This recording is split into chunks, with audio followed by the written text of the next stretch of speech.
What exactly is the metaverse? What changes in the day-to-day life of ordinary Indians is it going to mean? And how can you prepare for those changes? All of those questions being posed to our special guest joining us tonight, someone who's leading this entire digital and tech revolution and leading when it comes to the metaverse. I'm Sunanda Jai Seelan. You're joining us on this special India Growth Mission conversation with Ajit Mohan, the Vice President and Managing Director, India for Meta.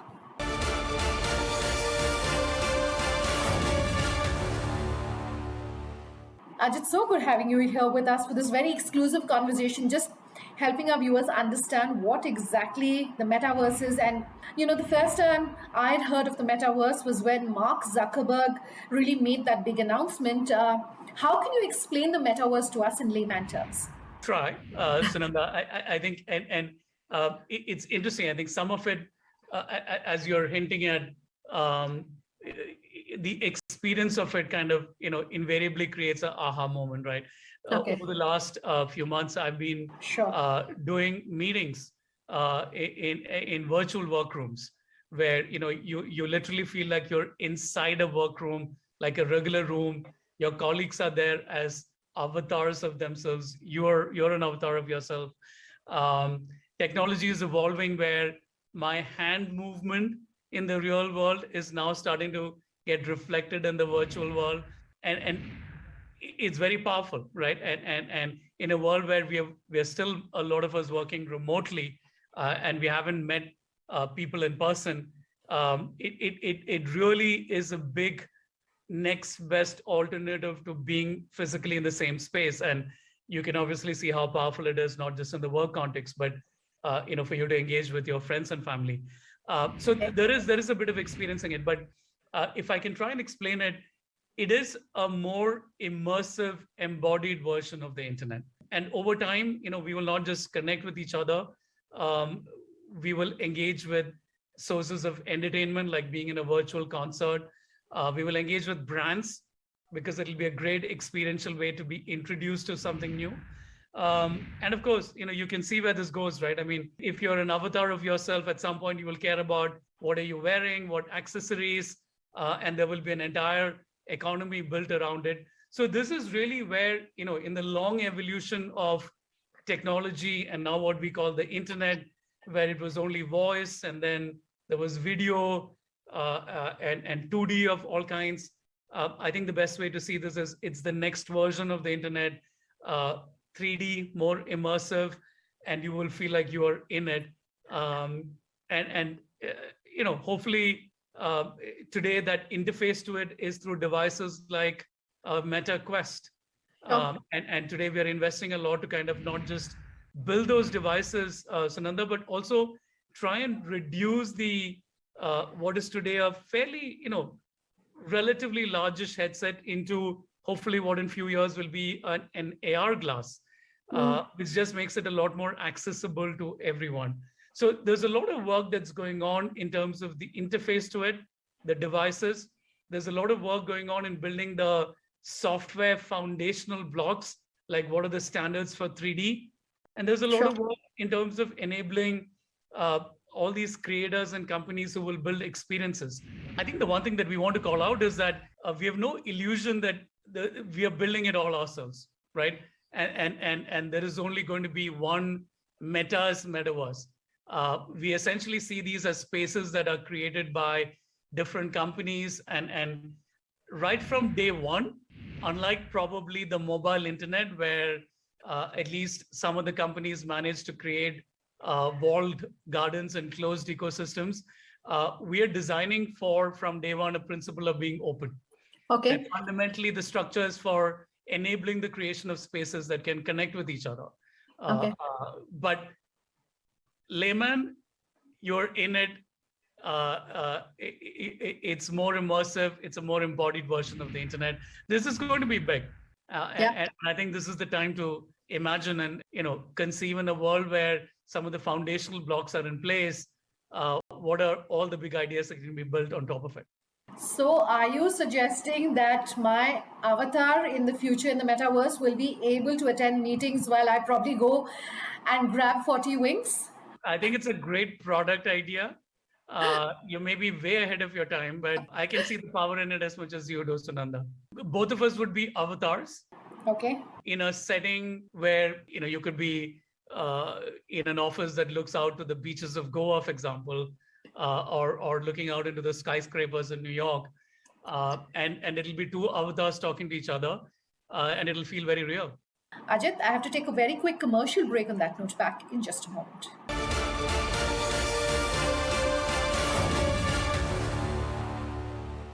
Welcome back. You're with us here on India Growth Mission. I'm Sunanda Jayasseelan, and I'm in conversation with Ajit Mohan of Meta India.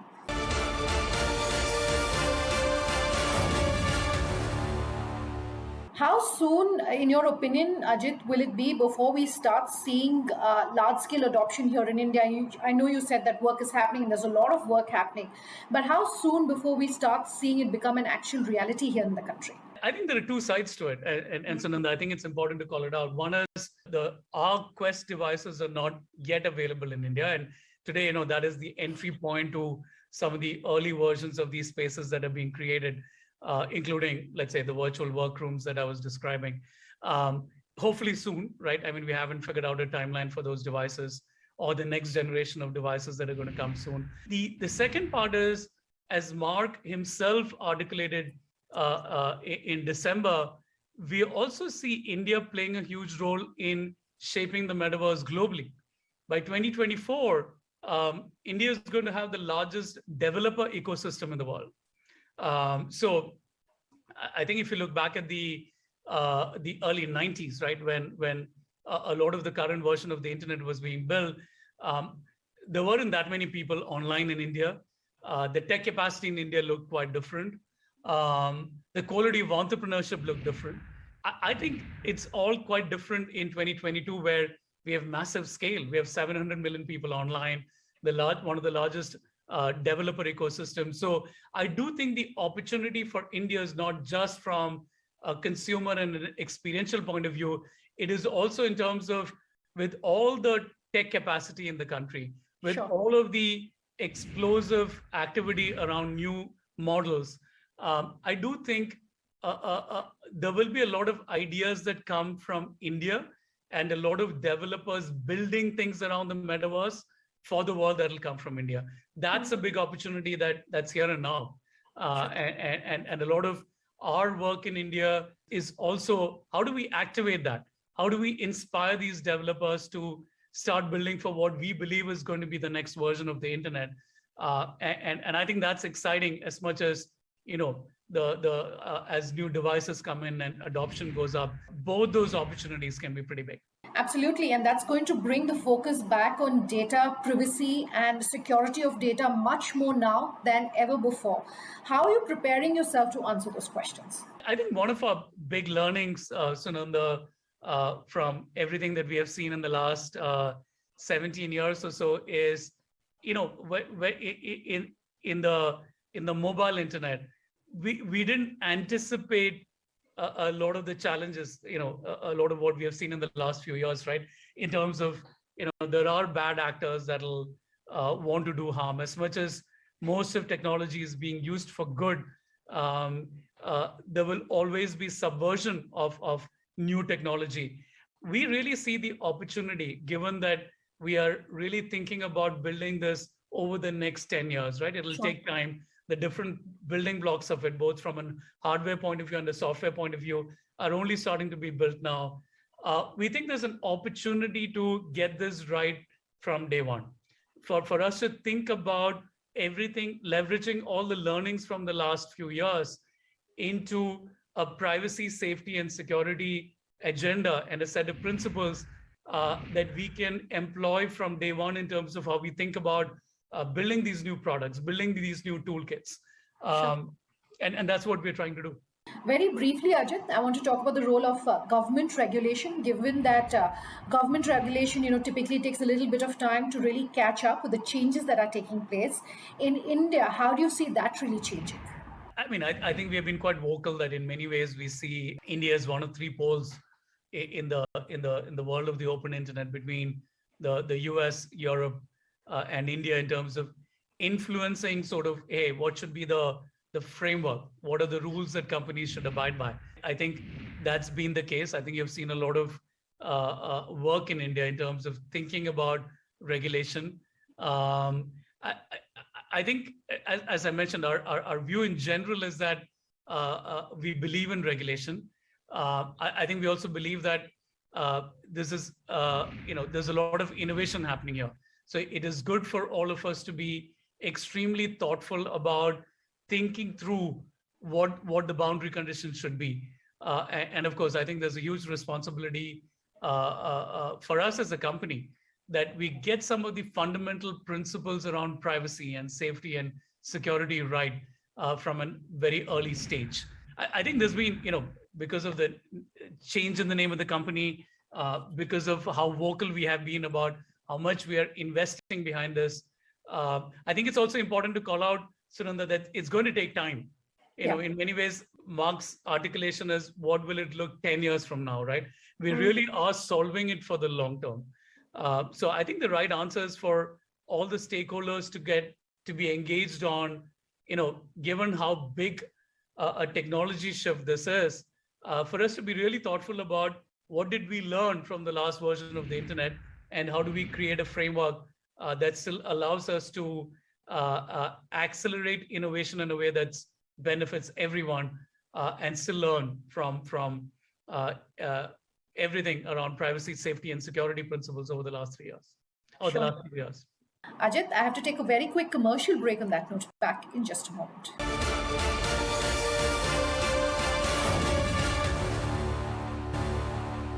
I want to come to an earlier interview of yours, Ajit, and what really impressed me about that interview were your comments on data privacy. Now, this is at a time when there was a lot of concern saying, WhatsApp is not safe. Customers were saying they were moving to competition, Signal, etc. What impressed me about that interview were your comments on data privacy, where you essentially owned up to the fact that perhaps that entire chain of communication could have been handled differently.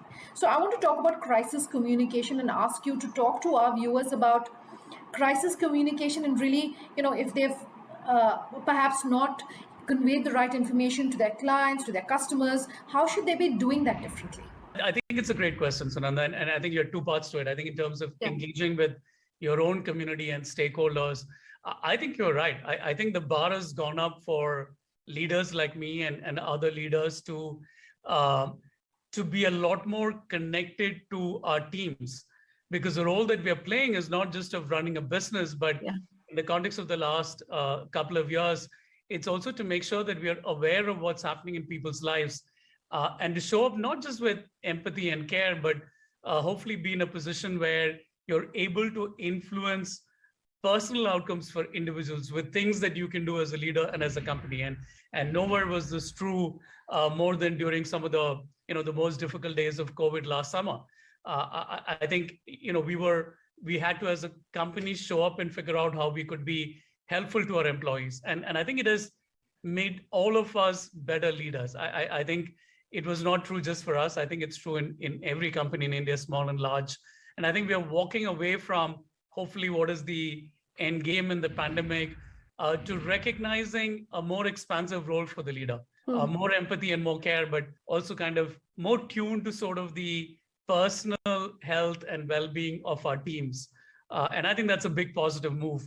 I think to the other question on crisis communication, I actually think it's quite straightforward. I know there are a lot of courses in business schools and in communication schools. And I think my learning on this is it's fairly straightforward. All that you have to do is to be authentic and be sincere. And I think people respond to it. People know when you're being open and sincere and telling the truth, and people know when you're spinning a story.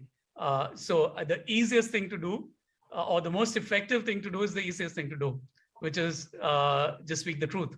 And I think it usually works out well. Fantastic, Ajit. I have a last couple of questions, and I want to ask you, one piece of advice you've perhaps received during your professional career that has changed the way you think about business or doing business. What would it be? I think the biggest attribute that I have tried to be sincere to, and it was on the back of advice I got from a one of the leaders that I was working with a few years ago, when we were kind of building a new business and we felt like we were cracking a lot of things. And, when you do that, the risk always is that you tend to kind of believe in your own mystical powers. And over time, you start being more and more close to external inputs, whether it comes from people or whether it comes from the world. I think being open, Sunanda, Yes. is for me the biggest superpower that an individual can have. I think it's relevant irrespective of the career stage that you're in, irrespective of the context of the size of the business you're leading. I find that it's very powerful when you're just open and you're listening, and you're listening to other people, you're listening to new data, and you're never kind of wedded or being too close to a particular ideology or philosophy or a point of view that you have formed. I think it's very powerful. I think being open is very powerful. Ajit, you've been at Meta for 3.5 years. Correct me if I'm wrong. That's right. Yeah. So, in the 3.5 years, if you were to look forward into the mid to short term to say, so much is changing as we speak, but is it possible to say these are the changes I expect to see in the next few years, to do some crystal ball gazing in that sense? I think it's hard. I think look at the last 2-3 years. I mean, if we had the conversation in 2019, and if you ask me what's happening in the next 3 years, I'm fairly sure I would not have gotten any of what happened right. And reality is we live in a world with a lot of turbulence, Sunanda. I think there's a conflict going on in the world. There's a lot of trauma. There's a lot of change happening as well. So I think we know that, there are some changes that have been unleashed by technology. I think digital playing a huge role, playing a hugely positive role, I think. In many ways, I think we as a company have leaned in and said the next 10 years is going to be a lot of energy and investment and effort from us to try and build the next version of the internet in the metaverse. I think that'll change a lot of things. I think it'll change how people connect with each other. Yeah. I think it'll change how businesses engage with customers. But equally, there are other big changes happening in technology. Equally, I also think there's a lot of change happening in the world, including what we have seen in the last couple of months. So I don't think we can predict it, but I think we can be sure that both as individuals facing multiple change on multiple fronts, as well as businesses, especially global businesses, I think we can be sure that we will have to constantly navigate complexity. And I think on that context, the last question, right? I think the most powerful way to navigate complexity and change is to be open, is to constantly change your answer, evolve the answer, and respond to what, try and plan for the changes as much as you can, but respond to it as quickly as you can when you see it for what they are. All right, Ajit. Pleasure as always having you speaking with us. Thank you so much. No, that's very kind of you to say, Anson, and thank you so much. Really enjoyed it. Thank you for your time. Completely out of time on this very special and exclusive conversation. For those of you watching at home, thanks so much for watching.